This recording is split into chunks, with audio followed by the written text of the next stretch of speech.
سرخط مهمترین خبرها: مسجد کلانترین تاجیکستان برای نمازگزاران باز می شود. صباحت قاسموف هنرپیشه مردمی تاجیکستان درگذشت و دعوت سفیر روسیه به وزارت در رابطه با بازداشت و لطوکوب مهاجران.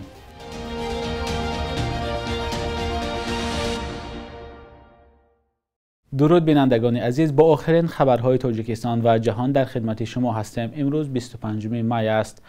مسجد کلانترین تاجیکستان که با مبلغ قطر ساخته شده است، روز 8 ایون افتتاح می شود. در این باره دو منبع از هم جدای رادیوی آزادی در مقامات خبر دادند.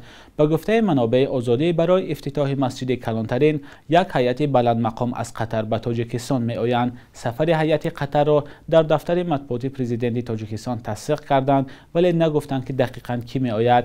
مسجد بزرگترین در تاجیکستان در میدان 12 هکتار زمین جایگیر شده، از 4 مناره بلندشان 65 متری، گنبد 47 متری، تالار بزرگ، تالارهای خرد نمازگزاری، کتابخانه و نشیمن و اتاقهای سرشمار برای جلسه ها عبارت است. ساختمان مسجد را سال 2009 در روزهای تعجیل از 1310 سالگی امام اعظم پیشوای مذهبی حنفی آغاز کرده بودند. بنیاد این مسجد در حالی است که سازمان‌های حامی حقوق حکومت تاجیکستان را برای محدود کردن آزادی‌ها از جمله آزادی‌های دینی تنقید می‌کنند.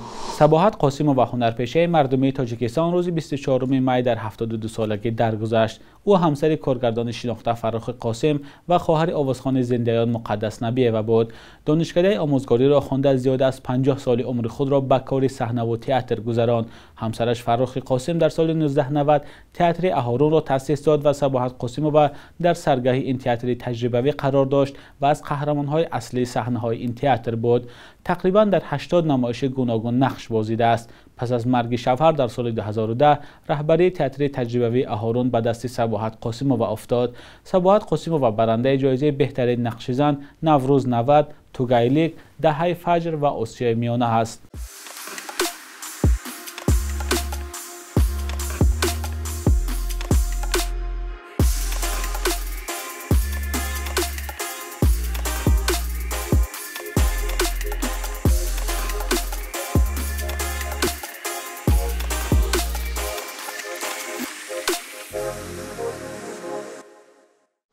تاجیکستان در پیوند به بازداشت و لطوکوب دسته‌جمعی مهاجران کاری در روسیه واکنش کرد. طی روزهای اخیر تفتیش و بازداشت، لطوکوب و اخراج گروهی شهروندان تاجیکستان در گوشه‌های گوناگون روسیه ثبت شده است.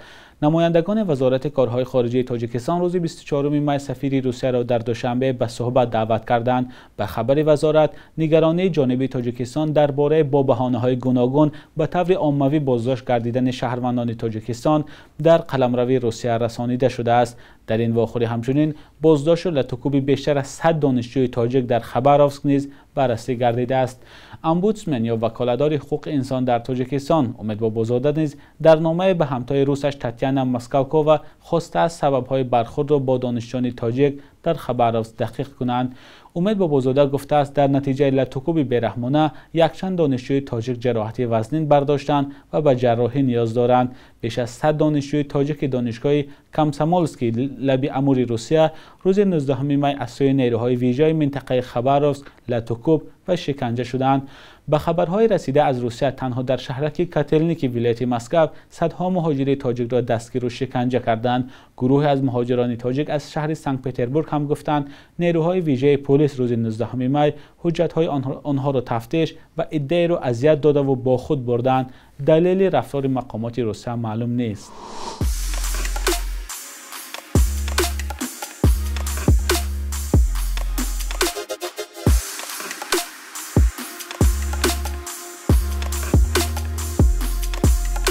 همه چیزی که میخواهند و میخواهید در اینجا هست. تازه ترین اخبار، گزارش های ویدیویی، شرح حادثه و تحقیقات ژورنالیستی.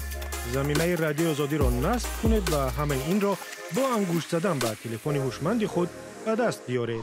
سابق معاون رکتور و 3 کارمند پیشین دانشکده آموزگاری قوقند ازبکستان برای نصب دوربین‌های مخفی نظارتی در خوابگاه دانشجو دختران جریمه شدند.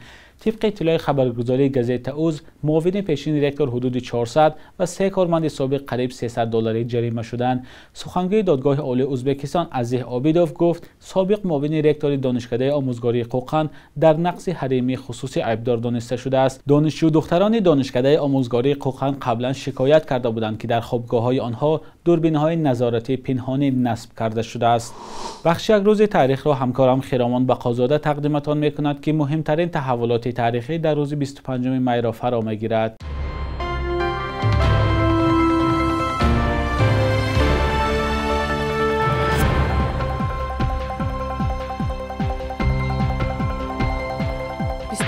مای 25 مای روزی کودکان بی‌درک شده است. در تاجیکستان گاه‌ها حادثه‌های گم شدن کودکان رخ می‌دهند و قضیه ملیکا و سابرینا ارالووا در سال 2016 یکی از تکان دهنده ترین حادثه‌ها در تاجیکستان بود.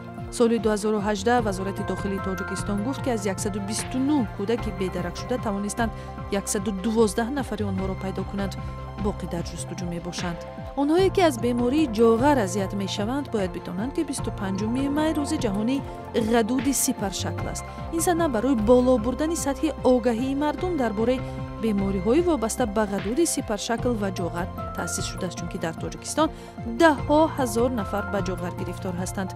طبیبان میگویند استعمال نمک یاددار یک شرط مهمی پیشگیری از جاغر است و به همین خاطر در تاجیکستان قانون استحصال نمک یاددار هم قبول شده است. 25 می سال 2014 در شهر نیویورک آمریکا مراسم سپردن جایزه‌های بیگ اپل میوزیک اواردز برگزار شد و در این مراسم آوازخوان‌های تاجیک شبنم سریا برنده جایزه الماس، فرزانه خورشید آوازخوان بهترین در میان بانوان تاجیکستان و بهرام غفوری بهترین صدای مردانه در تاجیکستان عنوان شدند. بیگ اپل میوزیک اواردز برای معرفی و تشویق آوازخوان‌های شرق و خاورمیانه تأسیس شده است.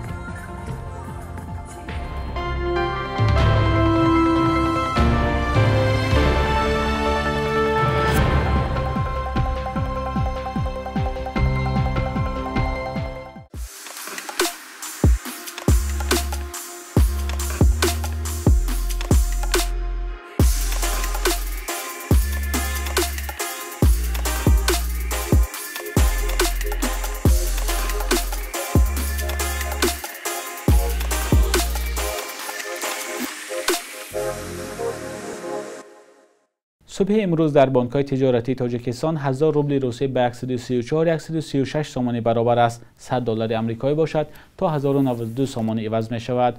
قرب رسمی بانک ملی تاجیکستان برای امروز چنین تعیین شده است.